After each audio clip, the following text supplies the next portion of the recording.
गुरु का आशीर्वाद। एक बार की बात है, एक शिष्य अपने गुरु से बहुत ज्यादा प्रेम करता था और हमेशा गुरु के चरणों में बैठकर शिक्षा ग्रहण करता था।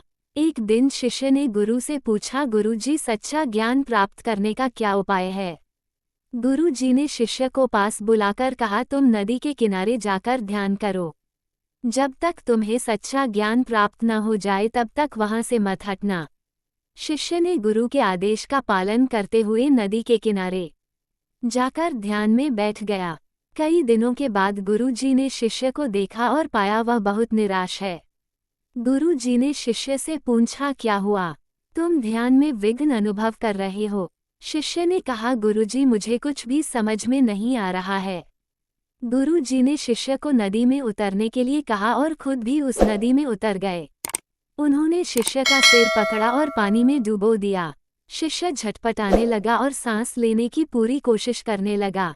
थोड़ी देर के बाद गुरु जी ने शिष्य को पानी से बाहर निकाला और पूछा, जब तुम पानी के अंदर थे तो सबसे ज्यादा तुम्हें क्या चाहिए था?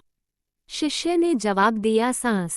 गुरु जी ने कहा, जैसे तुम्हें पानी के अंदर सांस की जरूरत थी, इस तरह ज्ञान प्राप्ति के लिए इतनी तीव्र इच्छा की जरूरत होती है। जब तुम ज्ञान प्राप्ति के लिए इसी प्रकार व्याकुल हो जाओगे, तब तुम्हें सच्चा ज्ञान प्राप्त करने से कोई नहीं रोक सकता। इस कहानी से सीख। इस कहानी से हमें ये सीखने को मिलता है कि सच्चा ज्ञान प्राप्त करने के लिए हमें पूरी निष्ठा और ईमानदारी से प्रयास करना चाहिए। दोस्तों, हमें उम्मीद है कि इस कहानी का आप पर पॉजिटिव असर पड़ा होगा। ऐसी ही और भी प्रेरणादायक कहानियाँ सुनने व देखने के लिए इस भारत की कहानियाँ चैनल से जुड़े रहें और इस कहानी को अपने दोस्तों को शेयर जरूर करें। धन्यवाद।